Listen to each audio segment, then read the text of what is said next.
Surat Saba adalah salah satu surat di dalam Al-Quran yang menempati urutan yang ke-34 daripada awal surat-surat Al-Quranul Karim.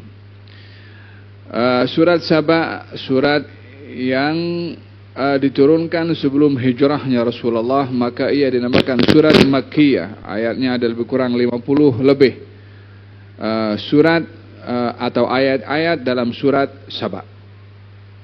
Surat Saba diberi nama surat Saba merujuk kepada satu wilayah yang ada di Yaman yang dahulunya makmur dengan tanaman-tanaman yang subur dan air sungai yang mengalir yang begitu indah, yang diceritakan oleh Allah Subhanahu wa taala tentang keindahan kota Saba di dalam Al-Qur'anul Karim. Dengan suburnya tanaman dan tumbuh-tumbuhan yang hijau sehingga mata memandang itu dengan indahnya. Subur karena sungai yang mengalir yang jernih dan bersih airnya, sehingga mendengar air sungai itu pun seseorang akan merasa nikmat mendengarnya, selain daripada memanfaatkan airnya baik untuk manusia meminum atau untuk tanaman supaya disirami dan subur. Dua ini adalah bahagian daripada keindahan yang ada pada dunia ini, yaitu air dan juga tanaman-tanaman yang hijau. Kemana saja kita pergi kalau tengok tanaman hijau, subhanallah, mata pun sejuk memandang. Bila tengok air sungai mengalir bersih jernih, macam nak melompat mandi ke dalam. Oleh sebab itu di antara sifat-sifat Al-Quranul Karim tentang syurga itu air sungai yang mengalir di bawahnya. Di antara sifat-sifat syurga itu adanya kebun-kebun yang rindang dan hijau. Maka oleh kerana Saba itu mempunyai sifat-sifat yang menyerupai pada zahirnya dengan sifat-sifat syurga, maka menjadi tumpuan atau menjadi harapan atau menjadi sebab kepada orang untuk menikmati keindahan tabi'i, natural daripada ciptaan Allah Subhanahu wa taala. Akan tetapi yang berlaku kepada orang-orang Saba ketika dahulu ingkar akan nikmat tersebut, kufur kepada Allah akan nikmat yang diberi. Dan salah satu sebab hukuman azab bala itu turun disebabkan oleh kerana kufur nikmat. Hukuman kadang-kadang turun dengan dicabut dan diambil itu nikmat, sehingga yang mengikat nikmat supaya kekal adalah syukur. Yang menjadi sebab nikmat itu boleh dicabut dan diambil balik adalah kufur. Kufur di sini adalah kufur nikmat. Kufur nikmat bermaksud tidak bersyukur akan nikmat yang diberi. Idza kunta fi ni'matin fara'aha fa innal ma'asi tuzilu an-ni'ama. Kalau kamu mendapat nikmat, maka syukurilah nikmat itu. Kerana maksiat kamu terhadap nikmat menjadi sebab nikmat itu boleh diambil balik oleh Allah Subhanahu wa taala. Nikmat diambil balik tidak semestinya orang itu kehilangan nikmat tersebut.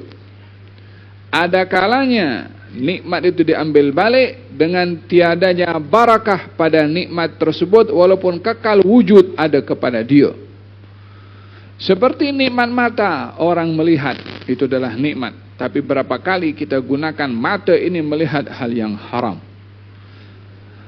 lalu tidak diambil oleh Allah Subhanahu wa taala penglihatan ini sehingga menjadi buta, tetapi implikasinya kepada kufur nikmat ini menyebabkan tiada barakah pada mata yang diberi, sehingga mata ini merasa enjoy dan lezat ketika melakukan maksiat dengan mata, dan susah atau berat untuk digunakan kepada hal-hal ketaatan dan kebaikan. Itu adalah musibah akibat hukuman yang lebih berat berbandingkan dengan mata itu diambil oleh Allah Subhanahu wa taala bila salah menggunakan nikmat pada mata. Sama juga dengan telinga. Telinga ini adalah nikmat dari Allah Subhanahu wa taala, yang setiap nikmat pasti akan disoal oleh Allah Subhanahu wa taala. Tsumma la tus'alunna yawma idzin 'anil na'im. Kamu akan disoal akan nikmat yang diberi oleh Allah taala, termasuk pendengaran. Nikmat pendengaran ini bila seseorang tidak bersyukur kepada Allah dengan mendengarkan hal-hal yang mungkar, hal-hal yang maksiat, hal-hal yang lagha, maka dengan demikian seseorang itu tidak mensyukuri nikmat pada telinga yang diberi, namun tidak dicabut oleh Allah sehingga orang itu menjadi tuli, tetapi hilangnya atau diambilnya keberkatan nikmat yang diberi oleh Allah Subhanahu wa taala, dengan telinga ini akan enjoy nikmat, lezat ketika mendengarkan hal-hal yang maksiat, ketika mendengarkan umpatan seronok, bahkan terpanggil di mana ada umpatan aku nak pergi, dan merasa berat untuk mendengarkan Al-Quranul Karim, wa illa nasihat, wa illa zikir, wa illa Quran. Itu adalah lebih berat dan lebih dahsyat hukumannya berbandingkan hanya sekedar seorang itu menjadi tuli. Oleh sebab itu digambarkan oleh Allah di dalam Al-Quranul Karim tentang orang yang tidak menggunakan mata atau telinganya. Di dalam Al-Quranul Karim Allah Subhanahu wa taala berfirman, "Wa man a'rada an dzikri fa inna lahu ma'isyatan dhanka wa nahsyuruhu yaumal qiyamati a'ma. Qal rabbi lima hasyartani a'ma wa qad kuntu basira. Qala kadzalika atatka ayatuna fanasitaha fakadzalika al-yawma tunsa." Katanya, barang siapa yang berpaling daripada mengingati Allah, maka hidupnya akan menjadi susah dan sempit, dan nanti di akhirat akan dibangkitkan dalam keadaan buta. Maka dia tanya kepada Allah, "Ya Allah, kenapa engkau bangkitkan aku dalam keadaan buta sementara aku di dunia boleh melihat?" Katanya, "Di dunia engkau lupa daripada ayat-ayat Allah, maka kami bangkitkan kali ini kamu dibutakan oleh Allah Subhanahu wa taala dan dilupakan oleh Allah Subhanahu wa taala." Dan dalam hal ini konsekuensi kepada orang menyikapi nikmat, kalau bersyukur maka nikmat itu akan kekal dan ditambah.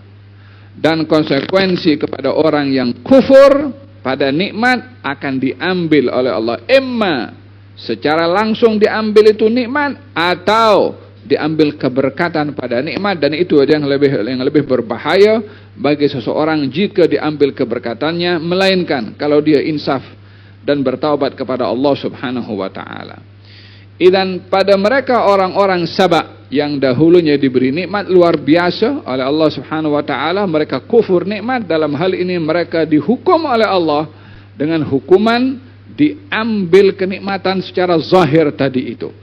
Yang awalnya subur jadi gersang, yang awalnya air itu sungai mengalir dengan bersih dan jernih menjadi kering, sehingga tiadalah tanaman itu tumbuh balik hijau untuk sedap dipandang, dan tiadalah air itu mengalir seperti sedia kala, seperti semula, dalam keadaan ia adalah kering, gersang, dan tidak ada apa yang indah lagi dipandang.